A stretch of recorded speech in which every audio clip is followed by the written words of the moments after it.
Hello YouTube की हमारे सभी साथी, सभी व्यूअर्स, वह इस जगत की तमाम वो व्यूअर्स जो इस सुंदर सी कक्षा के अंग हैं, तमाम वो व्यूअर्स जिन्होंने एक दृढ़ निश्चय लिया है कि वो इस समाज को कुछ नया देकर जाएंगे, तमाम वो व्यूअर्स जिन्होंने एक अनोखा कदम उठाया है और अपने जीवन को सफलता की ओर बढ़ाया है, आप सभी को व समस्त गूगल परिवार, यूट्यूब परिवार, सेवारत कर्मचारियों को मुझ दिनेश खुल्लर का मेरे हृदय की गहराइयों से बहुत बहुत नमन।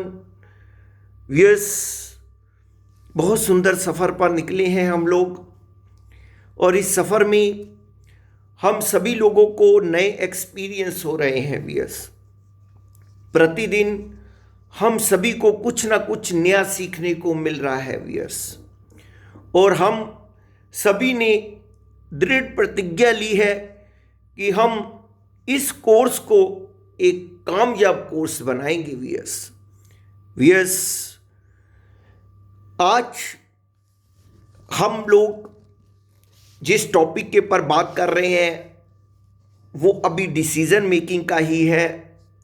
व्यूअर्स, आज उसके पर मैं लास्ट बात करूंगा, कल से एक नया बिंदु शुरू होगा। व्यूअर्स, तो व्यूअर्स, जैसे मैंने बताया कि डिसीजन लेना कोई बच्चों का खेल नहीं। व्यूअर्स, उसको बड़े सेंसिबल ढंग से लिया जाता है व्यूअर्स, और बहुत सारी बातें इसके लिए हमें ध्यान रखनी होती हैं। व्यूअर्स, कुछ बातों का मैंने अपनी पिछली क्लासेस में जिक्र किया। व्यूअर्स, आज मैं आगे कंटिन्यू करता हूं इस चैप्टर को।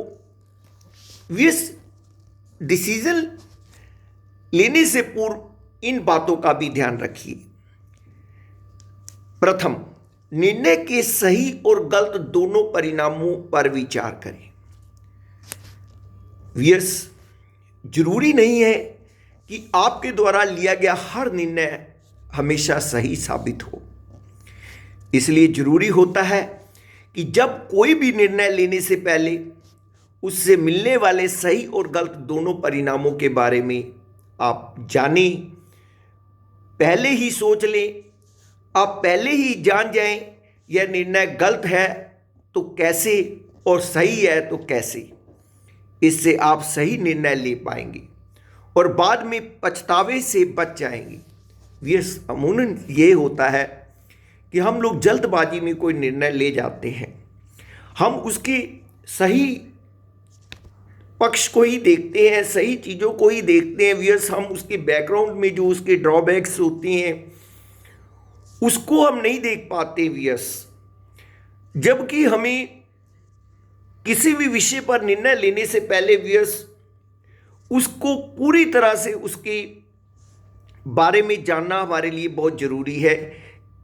तो अगर हम ये जानकर दोनों चीज़ें देखकर फैसला लेते हैं व्यूअर्स, तो वो फैसला यूनिक फैसला होगा। व्यूअर्स, नेक्स्ट है, छोटे छोटे निर्णयों से सीख लें।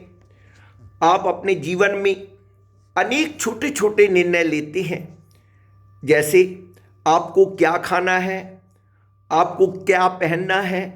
आप इन छोटे छोटे निर्णय से एक बड़ी सीख लेकर सही निर्णय ले सकते हैं। आपका एक निर्णय आपके वर्तमान और भविष्य दोनों को निर्धारित करता है। वर्तमान में लिया गया कोई एक निर्णय यदि सही हो तो आपके भविष्य को सुधार कर रख देता है। यदि आज आप सफल हो तो वह आपके भूतकाल में लिया गया कोई सही निर्णय का परिणाम है। आप यदि खाना खुद की इच्छा से खाना पसंद करते हैं, कपड़े खुद की पसंद के पहनना चाहते हैं, तो निर्णय अभी खुद की इच्छा और पसंद का ही लीजिए। व्यूअर्स, ये बहुत बड़ी बात होती है। हमें अपने भूतपूर्व जो पहले निर्णय लिए होते हैं उससे हमें क्या परिणाम मिले हैं, इसको भी ध्यान में रखना होता है व्यस। अब हम लोग हिस्ट्री पढ़ते हैं व्यस, कभी सोचा है व्यस कि ये हिस्ट्री क्यों पढ़ाई जाती है व्यस? हिस्ट्री इसलिए पढ़ाई जाती है मेरे प्यारे बच्चों कि हम लोग हिस्ट्री में जो चीजें हुई उनसे हम सीखें। अदरवाइज हिस्ट्री का कोई रोल नहीं है आगे लाइफ में। हिस्ट्री सिर्फ इसलिए पढ़ाई जाती है कि जो चीज भूतकाल में हो गई हमारे, उसके अनुभव से हम लोग सीखें। इसी प्रकार से हम लोग कोशिश करें तो हम अपने भूतपूर्व जो निर्णय है हमारे, या फिर हमारे से जो भूतपूर्व लोग हैं उनके निर्णयों से, उनके जीवन से भी हम सीख ले सकते हैं। समय के अनुसार निर्णय लें। जीवन में कुछ भी करने के लिए समय सबसे महत्वपूर्ण होता है। यदि आपके हाथ से सही समय निकल गया तो फिर आपके लिए कुछ भी कर पाना बहुत मुश्किल हो जाएगा। जीवन से जुड़ा कोई भी निर्णय यदि सही समय पर नहीं लिया गया तो वह बेकार हो जाता है। यदि आपने अभी का अपना करियर नहीं चुना और आपने अपना काफ़ी समय यह सोचने में लगा दिया कि क्या सही है और क्या गलत, तो अभी भी वक्त है सही निर्णय ले। इस बात का विशेष ध्यान रखना है कि समय का भी ध्यान रखना है हमें। ये नहीं कि हम सोच विचार में ही लगे रहें। सोचना है व्यस, ये कहा जा रहा है आपको सोचने के लिए, लेकिन इतना भी सोचने में समय नहीं लेना कि व्यस वो समय ही निकल जाए और हम सोचें कि अब तो हम कुछ भी नहीं कर सकते व्यस, वो हमारे हाथ से चीज निकल जाए। नेक्स्ट, अपने निर्णय पर अटल रहकर सही निर्णय लेने के लिए जरूरी है अपने निर्णय पर अटल रहो। यदि कोई आपके निर्णय को गलत कहे तो आप उससे घबराकर गलत फैसला ना लें और अपने निर्णय पर अटल होना सीखें।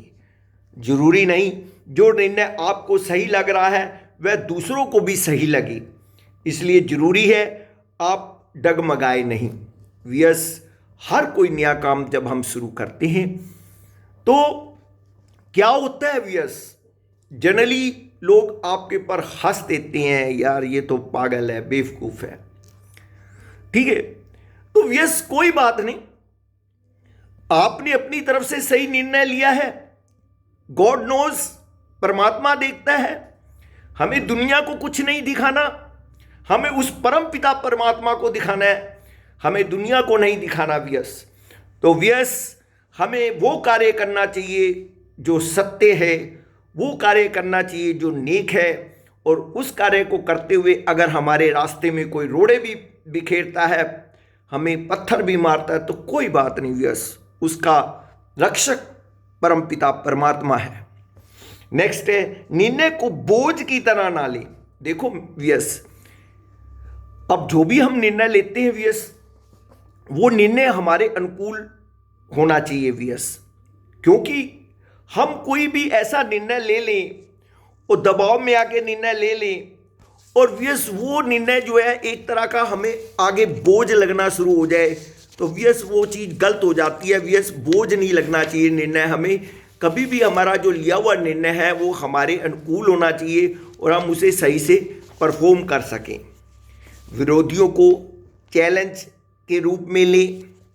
अक्सर आप कोई भी नया काम करने जाते हैं, ऐसे लोग भी आपको मिल जाएंगे जो आपका सीधे सीधे उपहास उड़ाते हैं, जैसे व्यस मैंने अभी बताया आपको। और अक्सर सुनते भी होंगे कि क्या बात है, डॉक्टर बनोगे क्या, तुम्हारे बस की है क्या, ओह अब तुम इंजीनियरिंग करोगे, सीधे से मैथ्स तो आती ही नहीं, चले तुम इंजीनियर बनने। ऐसी तमाम बातें हर किसी के जीवन में सुनने को मिलती है मेरे व्यस, और ऐसा तभी होता है जब कोई आप अपने जीवन में निर्णय लेते हैं। अतः हमें ऐसे लोगों की बातों पर कभी ध्यान नहीं देना चाहिए, लेकिन इनके द्वारा कही गई बातों को हम पॉजिटिव व चैलेंज के रूप में जरूर ले सकते हैं। यानी वे हमें सीधे सीधे चुनौती दे रहे हैं कि तुम यह नहीं कर सकते हो, तो आप भी तैयार हो जाओ उनको गलत साबित करने के लिए। स्वयं निर्णय लें कि एक दिन मैं ये अवश्य कर दिखाऊंगा। तो व्यस, इसलिए उसको चैलेंज के रूप में ले लीजिए। आप डगमगाए नहीं अपने मार्ग से, उनके इस प्रकार बोलने से डिसहार्टेड नहीं होना और अपने आप को स्ट्रोंग बनाना है। नेक्स्ट है जीवन का लक्ष्य बनाएं। हमें अपने जीवन में क्या बनना है, क्या हासिल करना है या करके दिखाना है, इसे निर्धारित करें और इसे अपने जीवन का लक्ष्य बनाएं। तभी आप लक्ष्य को ध्यान में रखते हुए कोई निर्णय खुद ले सकते हैं। नकारात्मक भावों से दूर रहें। अक्सर ऐसा देखा जाता है, जो चीज़ें हम करना चाहते हैं लेकिन अपने मन की स्थिति के चलते उसे अमल में नहीं ला पाते, यानी कोई भी कार्य शुरू करने से पहले ही मन में लाभ हानि की स्थिति नजर आने लगती है, जिससे हम उस कार्य को करने से डरने लगते हैं व्यस, और मन में फिर उसके प्रति नकारात्मक सोच आने लगती है। सो ऐसे विचारों से हम खुद को हमेशा दूर रखें, तभी हम जीवन में कोई ठोस निर्णय ले सकते हैं। तो ये थे प्यारे व्यूअर्स, डिसीजन लेने से पहले हमारे जो भी हमें सोचना चाहिए, जो पॉइंट हमें दिमाग में रखने चाहिए व्यूअर्स, उसको मैंने खुलकर एक्सप्लेन किया आपके सामने। मेरे प्यारे बच्चों, ये सारी बातों का अपने मन में ध्यान रखिए और इसे अमल में लाइए व्यूअर्स, अमल में लाइए व्यूअर्स, ये मैं बार बार कहता हूँ, और तभी ये चीज़ें हमारी सफल होंगी व्यूअर्स। तो व्यूअर्स चलते हैं आज की कक्षा के दूसरे टॉपिक के ऊपर, जो कि मोटिवेशन का है। व्यूअर्स आज भी मैं ईश्वर चंद विद्यासागर जी का व्यक्तित्व आपके सामने लेकर आया हूँ। व्यूअर्स ये सभी व्यक्तित्व एक सच्ची बातें हैं जो उनके जीवन में हुई है। ये मैं आपको कोई कहानी नहीं सुना रहा हूँ व्यूअर्स, उनके जीवन की घटनाओं को बता रहा हूँ। आप हिस्ट्री खोलकर पढ़ लीजिए, आपको ये सारी बातें उनकी मिल जाएंगी व्यूअर्स। ये उनके पद चिन्ह हैं जिनके ऊपर हम चलकर अपने जीवन में भी सफलता ला सकते हैं व्यूअर्स। तो चलिए ईश्वर चंद विद्यासागर जी के जीवन के एक वृत्तांत को आज हम समझते हैं व्यूअर्स। ईश्वर चंद विद्यासागर एक शिक्षक रहे हैं। इन्होंने अपने जीवन के इस वृत्तांत से मानवता व हृदय की पवित्रता को इंगित किया है व्यूअर्स। तो चलिए जानते हैं। ईश्वरचंद विद्यासागर दया और उदारता की प्रतिमूर्ति थी। समाज की दृष्टि में छोटे कहे व समझे जाने वाले व्यक्तियों के प्रति भी उनका व्यवहार अत्यंत मधुर रहता था। उनके घर में एक नौकर था जो घरेलू कामकाज करता था। विद्यासागर उसके प्रति काफ़ी स्नेह रखते थे और उनके साथ बिल्कुल अपने परिवार के सदस्य की भांति व्यवहार करते थे। एक दिन वे अपने मकान की सीढ़ियों से उतर रहे थे कि उन्होंने देखा उनका नौकर सीढ़ियों में ही सो रहा है और उसके हाथ में एक पत्र है। विद्यासागर जी ने धीरे से उसके हाथ से पत्र निकालकर पढ़ा तो उन्हें पता चला कि उसके घर में कोई दुखद समाचार था। विद्यासागर ने देखा कि नौकर के चेहरे पर आंसुओं की एक लकीर थी, शायद वह रोते रोते सो गया था।